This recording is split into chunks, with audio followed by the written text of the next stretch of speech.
Assalamualaikum warahmatullahi wabarakatuh. Welcome back to Ali Roses channel.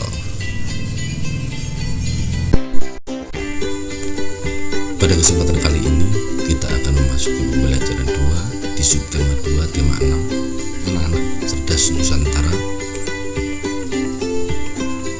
Di pembelajaran 2 ini tepatnya di buku siswa di halaman 79. Di situ kalau kalian membuka buku siswa kalian ada sebuah bacaan. Di situ ada sebuah bacaan. Bacaan ini yang ada hubungannya dengan perpindahan panas. Kalau dilihat gambarnya ini, anak-anak, ini perpindahan panasnya secara konveksi, ya, perpindahan panas secara konveksi.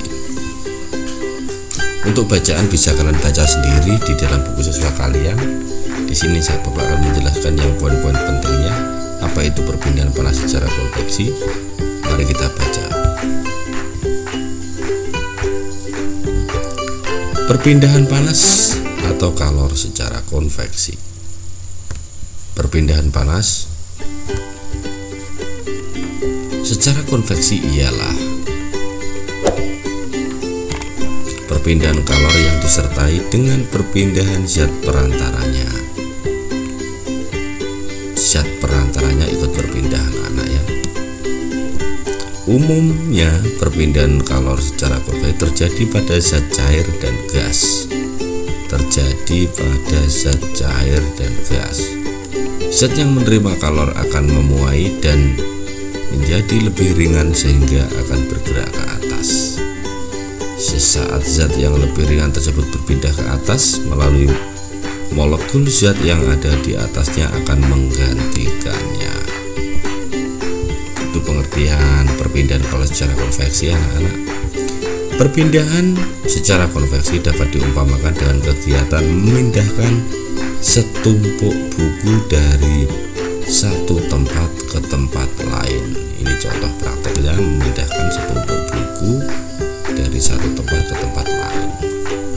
Ketika kamu memindahkan buku tersebut ke tempat lain, tentu kamu akan ikut bersama dengan buku-buku tersebut. Jika buku-buku itu diumpamakan sebagai energi panas, buku sebagai energi panas, dan kamu adalah menjadi medianya atau perantaranya, maka perpindahan kalor dengan cara konveksi akan menyertakan perantaranya. Jadi perantaranya ikut berpindah. Ini gambarnya. Buku dari sini dipindah ke sini. Kamu dan bukunya tentunya akan mengantarkannya ke sini. Bukunya sebagai panas, kamu sebagai perantara ikut juga ke sini. Bisa dipahami, ya? Peristiwa konveksi terjadi pada saat merebus air. Ini contohnya, merebus air. Air yang letaknya dekat dengan api akan mendapat panas sehingga air menjadi lebih ringan.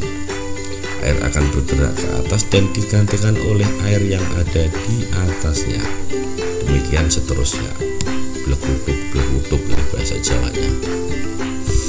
Perpindahan kalor secara konveksi juga mengakibatkan terjadinya angin darat dan angin laut. Perpindahan panas secara konveksi menyebabkan terjadinya angin darat dan juga angin laut. Angin darat terjadi karena udara di darat pada malam hari lebih cepat dingin daripada di laut, sehingga udara yang berada di atas laut akan naik dan udara dari darat akan menggantikan posisi udara yang naik tadi. Angin laut terjadi karena pada siang hari daratan lebih cepat panas dibandingkan dengan laut, sehingga udara yang ada di darat akan naik dan udara di laut akan mengalir ke darat, menggantikan tempat udara yang naik tadi. Keadaan ini juga digunakan para nelayan untuk pergi melaut pada malam hari dan kembali ke darat pada siang hari. Sampai di sini pertanyaannya, nelayan pergi ke laut pada saat malam hari dan pulang ke daratan pada saat pagi atau siang hari. Sedangkan contoh peristiwa konveksi yang lain adalah penggunaan cerobong asap pada pabrik. Ini contohnya. Apakah di rumahmu dipasang jendela ventilasi? Pemanfaatan ventilasi sebagai sirkulasi di dalam rumah juga memanfaatkan perpindahan panas secara konveksi. Ini gambarnya. Yang ini nelayannya sedang melaut pada malam hari, dan yang ini pada siang hari. Selanjutnya ayo menulis. Anak-anak, di pembelajaran berikutnya, setiap kita membaca bacaan, pasti di dalam bacaan itu terdapat hal-hal penting dari bacaan atau kata kunci. Kalian harus sudah bisa karena sudah latihan mulai di tema 6 subtema 1 kemarin. Di sini kalian akan Bapak ajari lagi. Saya kasih contoh, tapi nanti lain kali kalian menentukan jawabannya sendiri. Di paragraf pertama, perpindahan kalor secara konveksi ialah perpindahan kalor yang disertai dengan perpindahan zat perantaranya. Peristiwa konveksi terjadi pada zat cair dan gas. Zat yang menerima kalor akan memuai dan menjadi lebih ringan. Ini adalah paragraf pertama, hal-hal penting paragraf pertama. Dari jawaban Bapak ini nanti kalian carikan di bacaan tempatnya di mana saja, kalian harus tahu. Jadi kalian biar bisa paham. Paragraf kedua, perpindahan secara konveksi dapat diibaratkan dari kegiatan memindahkan setumpuk buku. Ketika memindahkan buku, kamu akan ikut berpindah dengan buku-buku tersebut. Perpindahan kalor dengan cara konveksi akan menyertakan perantaranya. Perantaranya juga ikut berpindah. Paragraf ketiga, peristiwa konveksi terjadi pada saat merebus air. Air yang letaknya dekat dengan api akan menjadi panas dan bergerak ke atas digantikan dengan air yang lain, dan seterusnya, terus menerus. Paragraf keempat, perpindahan kalor secara konveksi juga mengakibatkan terjadinya angin darat dan angin laut. Contoh peristiwa konveksi yang lain adalah penggunaan cerobong asap pada pabrik. Pemanfaatan ventilasi bagi sirkulasi udara di dalam rumah juga memanfaatkan perpindahan panas secara konveksi. Sampai di sini bisa dipahami anak-anak ya. Kita lanjutkan. Berdasarkan bacaan di atas, buatlah sebuah diagram yang menjelaskan pemahaman tentang konsep perpindahan panas secara konveksi sesuai pemahamanmu. Beberapa kata bantu telah dituliskan untuk mempermudah kamu menuliskan kata-kata atau kalimat penting yang mewakili setiap paragraf. Lakukan kegiatan ini bersama dengan teman sebangkumu. Di sini adalah perpindahan panas secara konveksi adalah artinya apa, dapat diumpamakan sebagai apa, pada peristiwa merebus air contohnya apa, mengakibatkan apa, mengakibatkan apa. Contoh lain seperti itu. Di sini akan Bapak kasih contoh. Anak-anak, di sini akan dimulai dari konveksi contoh lain. Angin darat, cerobong asap, serta ventilasi rumah. Konveksi artinya perpindahan kalor yang disertai dengan perpindahan zat perantaranya. Konveksi dapat diumpamakan sebagai memindahkan setumpuk buku dari satu tempat ke tempat lain. Konveksi mengakibatkan zat yang menerima kalor akan memuai dan menjadi lebih ringan. Konveksi mengakibatkan yang kedua, zat yang ringan bergerak ke atas dan zat yang ada di atasnya menggantikannya. Konveksi pada peristiwa merebus air.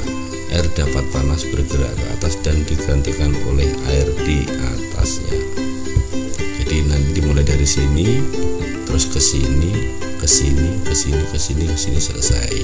Dan nanti kalau mengerjakan menyalin di buku, kalian harus paham biar jawabannya tetap benar. Selanjutnya, tuliskan pemahamanmu tentang konsep perpindahan panas secara konveksi dalam tulisan satu paragraf berikut. Bapak kasih contoh jawabannya ya. Konveksi adalah perpindahan kalor yang disertai dengan perpindahan zat perantaranya. Zat yang menerima kalor akan memuai dan menjadi lebih ringan sehingga akan bergerak ke atas, dan molekul zat yang ada di atas akan menggantikannya. Beberapa contoh peristiwa konveksi antara lain pada saat merebus air, terjadi angin darat dan angin laut, penggunaan cerobot asap pada pabrik, serta jendela ventilasi rumah. Sampai di sini bisa dipahami anak-anak ya. Untuk lebih memahaminya silahkan diputar video ini berulang-ulang atau dibaca dalam buku siswa kalian. Selanjutnya di halaman 83, di sini kalian akan melakukan praktek. Karena kita melakukan belajar jarak jauh, di sini akan Bapak jelaskan sedikit saja alat dan bahannya ini. Percobaannya ini anak-anak silahkan dibaca di buku siswanya.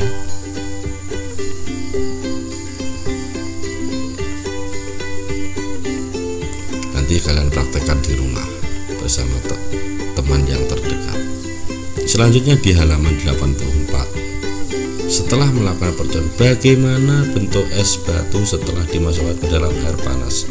Apakah es batu mencair? Mengapa demikian? Ini jawabannya. Ukuran mengecil dan menyair. Peristiwa ini terjadi karena pengaruh kalor yang dirambaikan dari air panas. Terus yang kedua, es batu mencair karena mendapatkan panas. Berasal dari manakah panas tersebut? Dari air panas. Yang ketiga, apakah zat perantara pada percobaan ini? Air. Termasuk peristiwa apakah perpindahan panas pada percobaan ini? Perpindahan panas secara konveksi. Mengapa? Karena kalor berpindah disertai dengan perpindahan zat perantaranya. Yang nomor 5, sebutkan 3 contoh peristiwa perpindahan panas secara konveksi yang terjadi di sekitar kita. Merebus air, terjadinya angin darat dan angin laut, cerobong asap. Kesimpulannya, peristiwa penghantaran panas di mana zat perantaranya ikut berpindah disebut perpindahan panas secara konveksi. Perpindahan panas secara konveksi pada percobaan di atas adalah es batu mencair karena mendapatkan panas yang berasal dari air. Untuk lebih jelasnya, kalian praktekkan apakah benar apa yang Bapak sampaikan ini. Kalian buktikan. Jangan mudah percaya. Kita lanjutkan.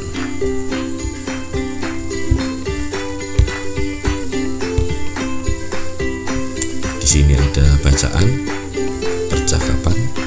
Kamu baca di buku siswa kalian. Langsung saja ke halaman 86. Pola lantai dalam seni tari.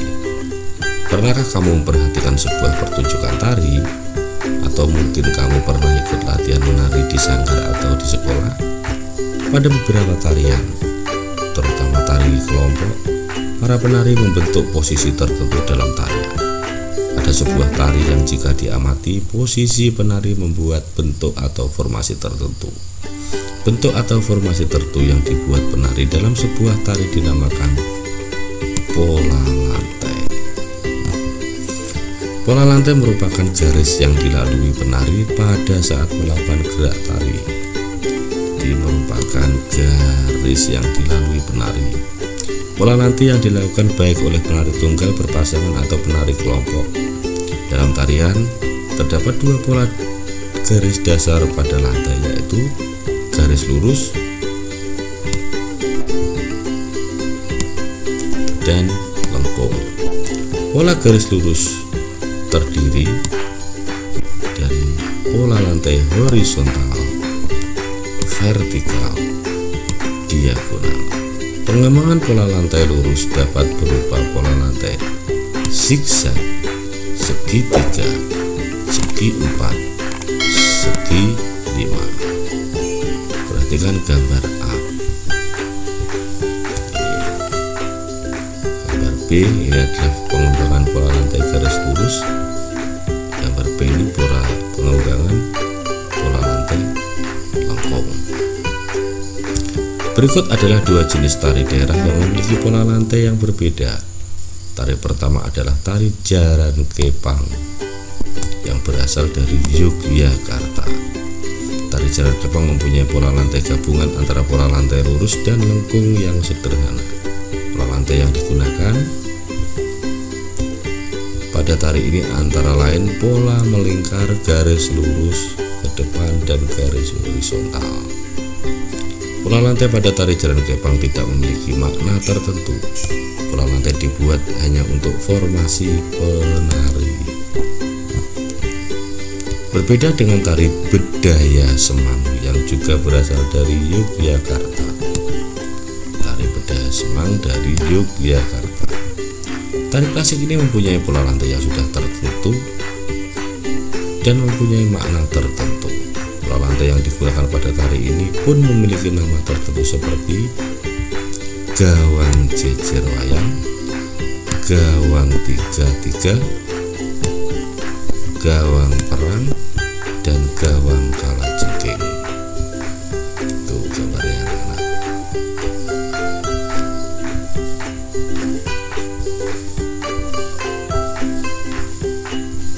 Ayo mencoba.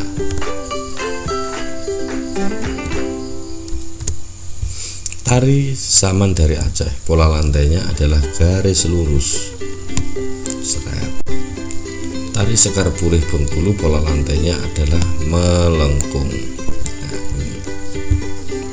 Halaman 88. Tari Pendet, pola lantainya adalah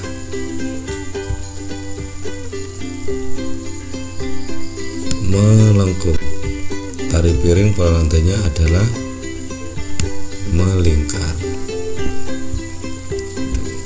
Anak-anak mungkin di pembelajaran 2 tema 6 subtema 2 itu yang bisa Bapak sampaikan. Seperti biasa, jangan lupa like, subscribe, dan komen. Tetap jaga kesehatan, selalu patuhi protokol kesehatan, jaga jarak, selalu berdoa. Wassalamualaikum